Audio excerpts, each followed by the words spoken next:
Hello, good evening, our viewers. Thank you for joining us here at Science TV for PM Brief News. I am your host, ELVIS ODHIAMBO, and my sign language interpreter voicing Esther Kendi. Let's focus on the news updates. President William Ruto has been named as one of the most influential Africans in 2023 by the New African magazine. According to the New African magazine, Ruto has changed the position of Africa in the climate change debates.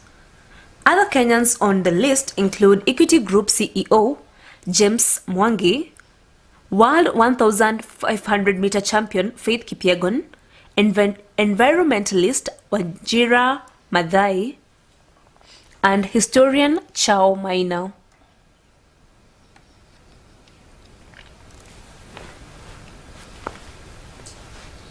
And away from that news update, ex-Mungiki leader Ndura Waruinge has warned Maina Njenga against any attempts to destabilize the peace process in the country.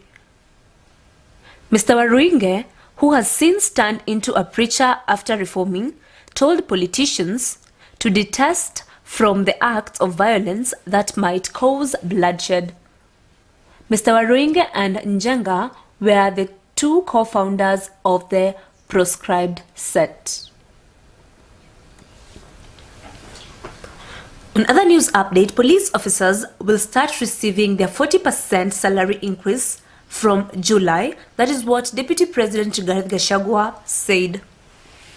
The pay rise is in line with the recommendations made by the task force chair by former Chief Justice David Maraga.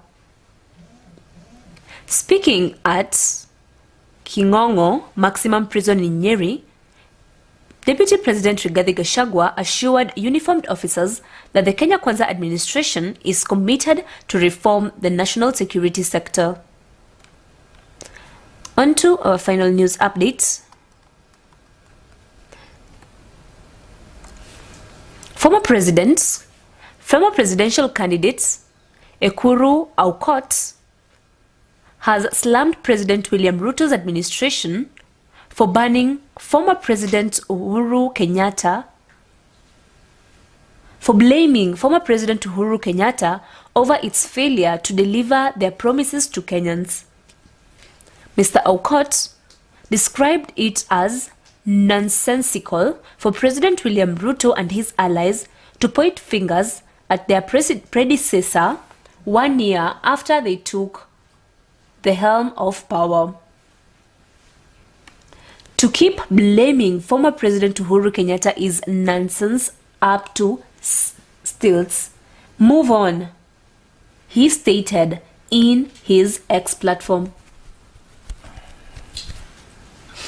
That is all we had prepared for you. Thank you for joining us here at Science TV Brief News. Please join us later for the 7 p.m. news. I am your host ELVIS ODHIAMBO and my sign language interpreter Esther Kendi. Happy New Year 2024. Good evening.